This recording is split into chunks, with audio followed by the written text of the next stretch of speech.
Ahora siguiendo adelante, porque justo la vez pasada, creo que yo estuve unas semanas para hablar sobre el significado no solamente del Pentecostés, sino el poder del Espíritu Santo. Porque antes de que, mira, incluso antes de que Jesús murió y resucitó, y a sus seguidores, lo que nosotros llamamos los apóstoles, los discípulos, como los quieras llamar, ellos ya tenían un poco de experiencia con usando el poder que Jesús les había dado, por gracia. Literalmente Jesús les había prestado, en un sentido, un poco de su poder como para probar nomás.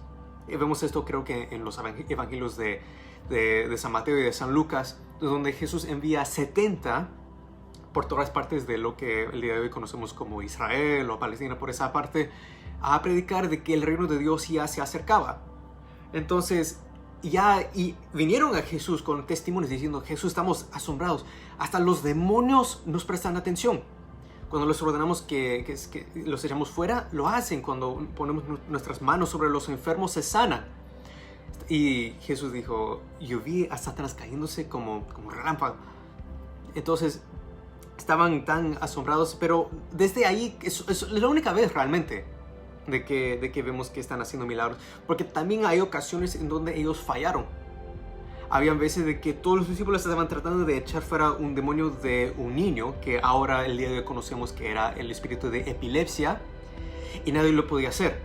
Hasta el papá tuvo que quejar a Jesús diciendo: todos tus discípulos han tratado de echar fuera este demonio, pero no han podido. Entonces Jesús mismo obviamente le entra y le echa fuera el demonio. Pero seguro que eso los decepcionó un poco, se desanimaron. Pero Jesús le prometió: después de su muerte y resurrección, ustedes van a recibir poder. Mi poder. Ese poder que ustedes vieron que usé por estos 3 años y medio de ministerio. Pero cuando el Espíritu Santo, con el Espíritu de Dios, vengan sobre ustedes. Y obviamente ahora sabemos la historia de cómo sucedió eso. Pero acuérdense de que esto probablemente ha sido años. Mucha gente que estudia en esto sobre la vida de Jesús asumen de que cuando Jesús mandó a los 70, eso fue más o menos en el primer año del ministerio de Jesús. Entonces ha sido más o menos unos 3 años. Nunca habían hecho ningún milagro, nunca habían sanado a un enfermo o echado fuera demonios. Pero tenían esta fe. Y esta vez, este desarrollamiento en carácter en Pedro. Justo unas semanas atrás hablé de cómo cuando Jesús, el día que Jesús murió, él como Judas traicionó a su Señor. Obviamente fue de una manera diferente, no lo traicionó por plata, pero sino que su temor por lo que la gente pensaba de él o que le iban a hacer, eso sobrepasó su amor que se supone que él tenía por Jesús. Hasta enfrente de todo el mundo, él hizo el esfuerzo de decir: sabes que todos los demás te pueden abandonar, pero yo no. Yo nunca lo voy a hacer. Jesús lo tuvo que bajar ese ego, le tuvo que humillar diciéndolo: mira, hoy mismo, este mismo día que tú has dicho eso, tú me vas a traicionar. Mira, en la madrugada, antes de que el gallo grite, tú vas a decir 3 veces que ni siquiera me conoces. Olvídate de que eres mi seguidor, que eres mi discípulo, ni siquiera me conoces, imagínate, después de 3 años y medio de ministerio. Entonces ves este desarrollamiento, porque hasta los discípulos, cuando Jesús resucitó, no estaban ahí para saludar a su Señor, para anunciar a todo el mundo. Estaban escondidos, encerrados por miedo. Dice la Biblia que por miedo de los judíos y de los romanos que acaban de matar a Jesús. Entonces ahora ves una diferencia que hace cuando el Espíritu de Dios viene sobre ellos. Y ahora Dios está no solamente obrando a través de ellos, sino está habitando en ellos. Y esa es la razón por la cual ahora tienen esa autoridad y ese poder que Jesús les ha dado. Y vemos el primer milagro fuera de los 4 evangelios. Ahora es la primera vez que vemos esta obra del Espíritu Santo. Porque realmente si vamos a ser sinceros, el milagro más grande que uno puede ver es la salvación. De que alguien muerto espiritualmente puede tener vida y vida en abundancia por lo que hizo Jesús en la cruz. Eso es un milagro que no se ve físicamente, pero tiene consecuencias eternas. Y es por esa razón que ponemos mucho más enfoque en la salvación más que sanidad física. Obviamente vamos a seguir orando por los enfermos, vamos a seguir orando por libertad para los cautivos, liberación, como digamos, pero la prioridad, más que cualquier otra cosa, es la salvación de almas. Entonces, la primera vez que vemos eso es justamente en el día de Pentecostés, donde dice que 3,000 personas ese mismo día se bautizaron y se juntaron a la iglesia. Y ahora vamos a seguir cómo sigue creciendo, porque esta historia es de Hechos capítulo 3, que vamos a leer ahorita. Esto sucede unos días después. Dice acá, cierto día Pedro y Juan, ya creo que todo el mundo sabe quiénes son estos, subían al templo a la hora novena, que era la hora de oración. Y había un hombre cojo desde su nacimiento, al que llevaban y ponían diariamente en la puerta del templo, llamada la puerta hermosa, para que pidiera limosna a los que entraban al templo. Una estrategia muy sabia. Obviamente la gente justamente van a estar hablando con Dios. Seguro muchos están orando por arrepentimiento. Entonces estratégicamente este hombre era un genio. Obviamente la gente van a sentir un poco más culpable y van a estar más dispuestos a darle algo, al menos para que pueda comer. Viendo a Pedro y a Juan que iban a entrar al templo, también, como todo lo demás, también les pidió limosna. Entonces Pedro, junto con Juan, fijando su vista en él, le dijo, míranos. Y él miró atentamente, esperando recibir algo de ellos. Pero Pedro le dijo, no tengo plata ni oro, pero lo que sí tengo, te doy. En el nombre de Jesucristo, el Nazareno, anda. Y tomándolo de la mano derecha, lo levantó, y al instante sus pies y tobillos cobraron fuerza. Y de un salto se puso en pie y andaba. Entró al templo con ellos, caminando, saltando y alabando a Dios. Todo el pueblo lo vio andar y alabar a Dios, y reconocieron que era el mismo hombre que se sentaba en la puerta del templo, la hermosa, a pedir limosna. Y se llenaron de asombro y admiración por lo que se había sucedido. Ahora, obviamente, yo no voy a seguir leyendo todo el resto del capítulo porque lo que ahora predica Pedro es muy parecido a lo que él predicó en Hechos capítulo 2, cuando el Espíritu Santo vino por la primera vez. Pero él empieza porque él se da cuenta de que todo el mundo allá en el templo, había un montón de gente. Todavía había muchos que se habían quedado desde la fiesta de Pentecostés. Entonces, obviamente, todos ahí se quedaron asombrados. Y si esta historia sucediera el día de hoy, en el siglo XXI, seguro que todo el mundo está ahí con su iPhone grabando, tomando fotos, llamando al CTV como tenemos acá en Toronto, llamando a las noticias y a la media. Pero todos están ahí fijándose, wow, estos hombres tienen poder. Entonces Pedro les tiene que reprender y les dice, oye, ¿por qué todos ustedes nos están mirando así? Como si nosotros hicimos este milagro por nuestro poder, por nuestra autoridad.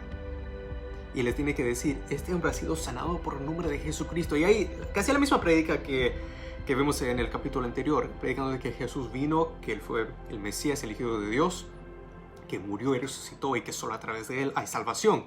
Y de que ahora Él ha dado su Espíritu para que ahora podemos hacer lo que Él hizo.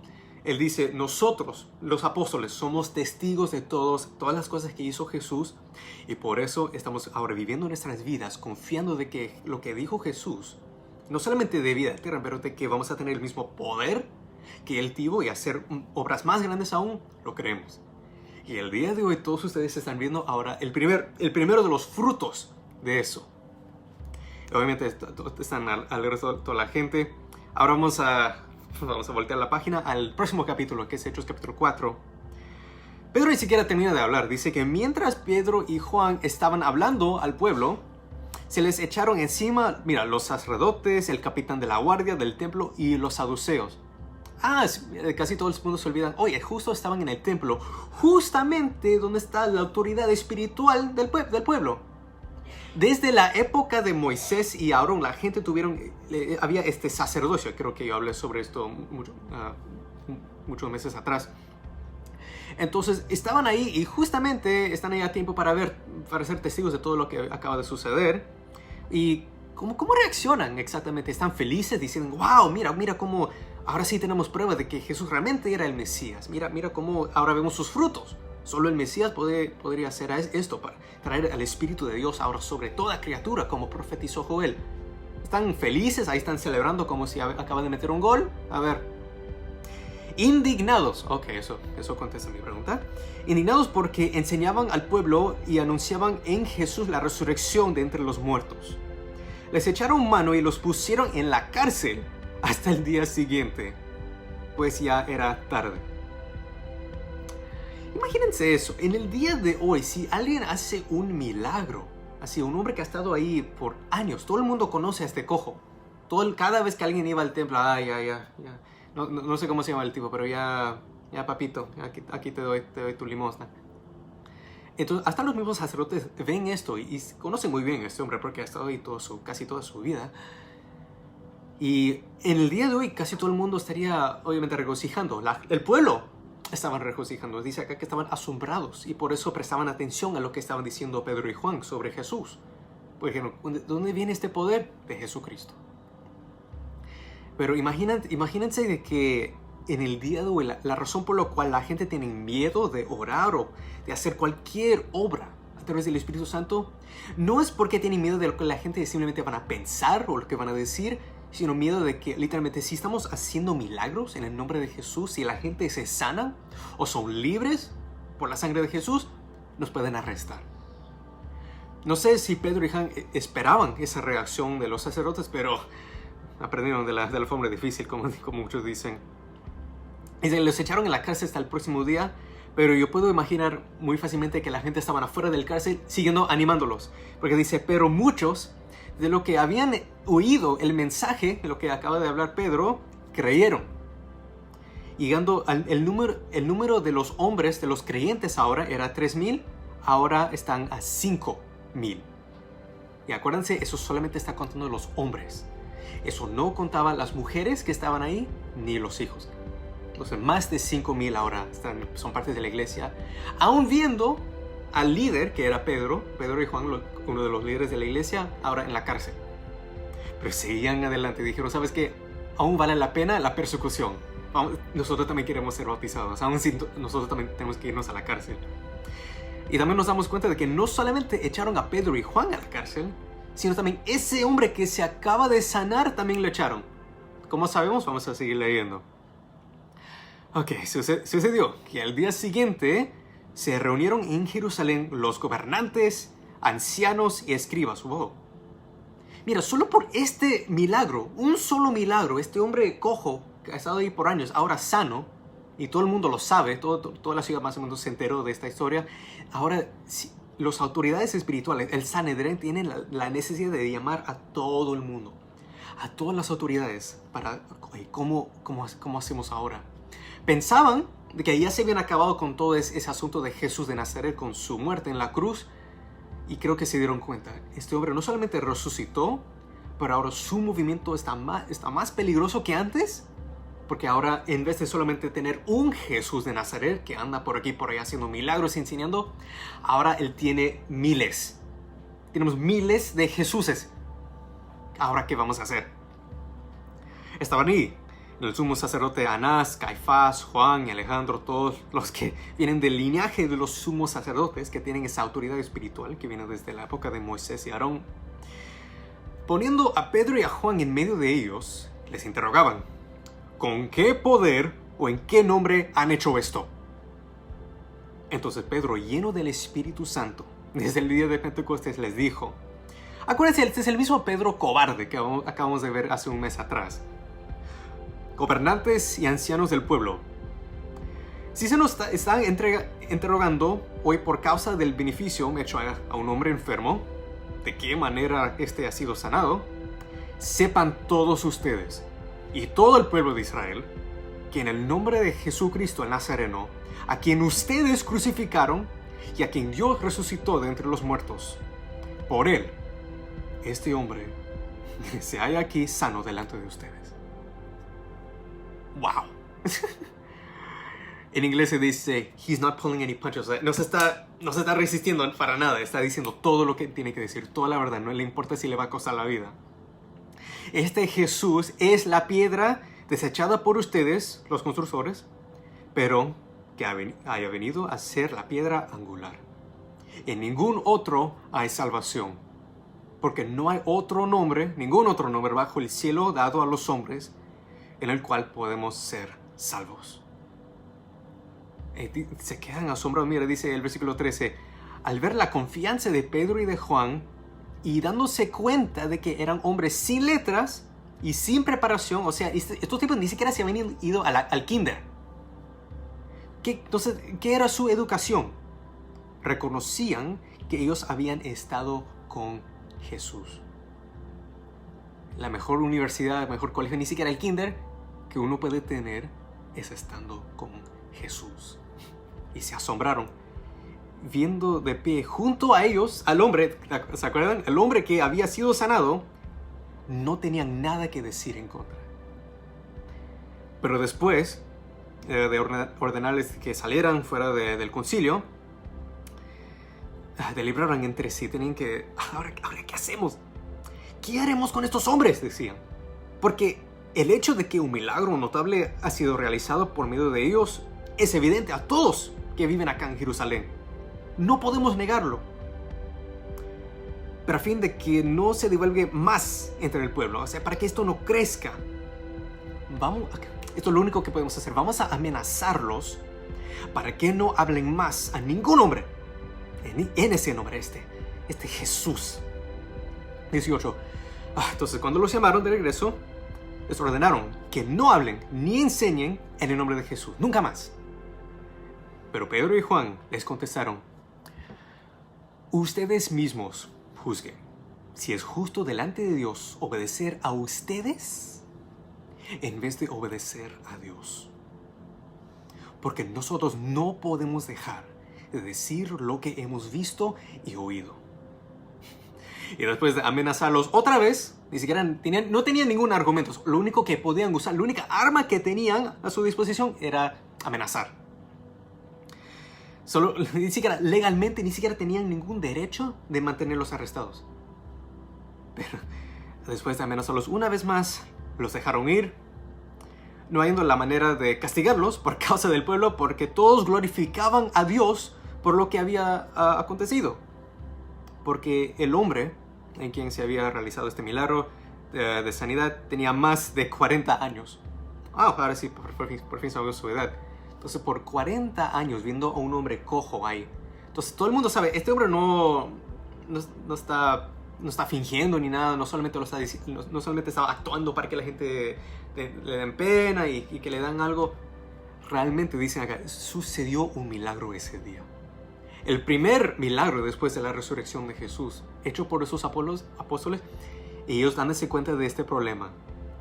Ya nosotros pensábamos de que a través de matar a este Jesús de Nazaret, este primer Jesús, este primer Mesías, ya se acabó el problema. Pero era como no sé si ustedes han visto en YouTube videos de cuando matan a una araña, mamá, y después y salen sus bebés y todo el mundo empiezan a gritar. Bueno, lo mismo sucedió con Jesús. Al matar a Jesús, bueno, obviamente todo esto era el plan de Dios, el plan divino de Dios, que a través de la muerte de Jesús podía desecharse ese poder del pecado, para que Él pudiera resucitar y deshacerse del poder de la muerte sobre nosotros. Pero ahora con eso, ahora enviando su Espíritu Santo, ahora nosotros, cada persona que cree en Él, ahora también se convierte en un Mesías. Somos cristianos y pequeños Cristos, pequeños Jesús, yendo por todo el mundo y continuando, y hasta, como dijo Jesús, hasta haciendo más con su misión de predicar el reino de Dios que está acercándose. Y en ese momento, mira, en casi todas las series y todas las películas, cuando ves al Sanedrín, los fariseos y los saduceos, como ven acá, son los malos de la película. Literalmente, son los villanos, el malo, el malvado. Siempre los actores son así, todos amargos. Hay algo que muchos de nosotros nos olvidamos. Ellos también tenían autoridad espiritual, que venía desde la época de Moisés y Aarón. Fueron ungidos por Dios. Tenían sobre sus cabezas el aceite que representaba el Espíritu Santo. La manera como tú ves cómo Dios está tratando diferentemente ahora, está usando hombres ineducados, como les acabo de decir, que ni siquiera han pasado el kindergarten. Su única educación fue pasando 3 años y medio con el Mesías. Y eso es todo lo que ellos necesitaban.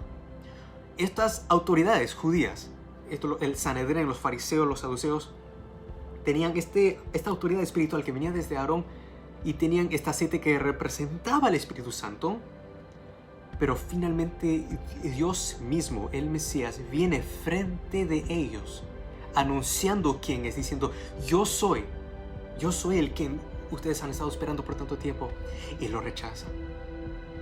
Y por ese rechazo, Dios también los rechaza. Dios nunca va a forzar a nadie a creer en Él. Nunca va a forzar, tú también vas a ser mi seguidor. No. Dios siempre permite a la gente elegir. Y si estos hombres, aún con la unción de Aarón, del sacerdocio, cuando ellos rechazaron al Mesías, Dios tuvo que elegir un nuevo sacerdocio, que ahora no depende si tú eres descendiente directo de Moisés y Aarón. Lo único que depende es que si tú crees de que Jesucristo, que murió y resucitó, es el Mesías, de que a través de Él ahora todos podemos tener vida eterna. Y a través de esa creencia, ahora su Espíritu, que siempre fue representado nomás con el aceite, ahora el verdadero Ruach HaKodesh, el verdadero Espíritu Santo, no solamente se representa, realmente puede habitar en ti.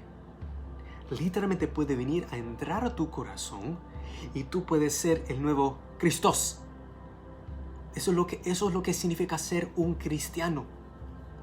Muchos nosotros nos hemos llamado cristianos por tanto tiempo sin realmente sabiendo qué significa. Porque muchos asumen ser cristiano simplemente significa, yo creo en Jesús. Obviamente eso es parte, obviamente creer y tener fe es lo que trae la justificación ante Dios, pero es más que eso. Acuérdense de que Dios no solamente está salvando de algo, no solamente te está salvando del infierno, Él nos está ungiendo a un real sacerdocio. Él quiere que tú reinas junto a Él. Jesús, el Rey de Reyes y Señor de Señores. Entonces, Pedro y Juan en ese momento reconocían todo eso. Habían sido testigos y dicen, nosotros hemos sido testigos de su muerte y resurrección. Sabemos de que todo lo que Él dijo es verdad. Pero ahora estamos frente de esta autoridad que ha tenido esta responsabilidad espiritual, esta autoridad espiritual dado por Dios por literalmente miles de años, desde la época del Éxodo. Ellos tuvieron que preguntarse esa pregunta, ¿a quién obedecemos? Porque como judíos fieles, que eran Pedro y Juan y todos los primeros creyentes en Yeshua, en Jesús, tenían esta obligación de estar bajo la autoridad del templo. Entonces en ese momento quizás les vino por la mente, ¿sería nuestra responsabilidad hacer lo que estos hombres nos están diciendo que tenemos que hacer?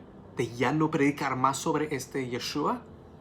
Que nosotros sabemos muy bien de que es el Mesías, de que él es exactamente quien Él dijo que era, el Hijo de Dios, que destruyó a la muerte y el pecado con su muerte y resurrección. Entonces ellos también les tienen que decir, ¿sabes qué? Es cierto que ustedes tienen autoridad espiritual, pero ustedes rechazando a Dios, esto es lo mismo que sucedió hasta en el Antiguo Testamento. Cuando el rey Saúl desobedeció a Dios, Dios ya había ungido al rey David como el próximo rey, hay mucho debate ahora de si fue un demonio, si fue el verdadero Samuel, pero muchos creen de que era un demonio, pero aún así dijo la verdad. Le dijo esto a Saúl, porque tú rechazaste a Dios, ahora Dios a ti te ha rechazado.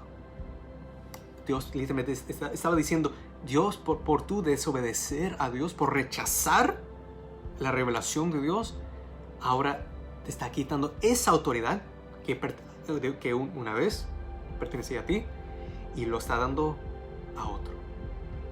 Ese espíritu le dijo, ahora Dios te está tomando de ti la corona y el trono de Israel y lo está dando a un hombre mejor.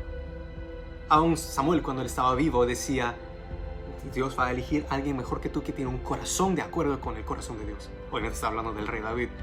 Pero ves algo muy parecido acá, que relaciona con el Antiguo Testamento. Porque estos hombres, el Sanedrín, que tienen esta autoridad espiritual, porque ellos rechazaron a Dios. Dios mismo hecho carne, que se paró frente de Dios y les dijo, si ustedes realmente creyeron en Moisés y los profetas, creerían en mí, porque ellos escribieron sobre mí.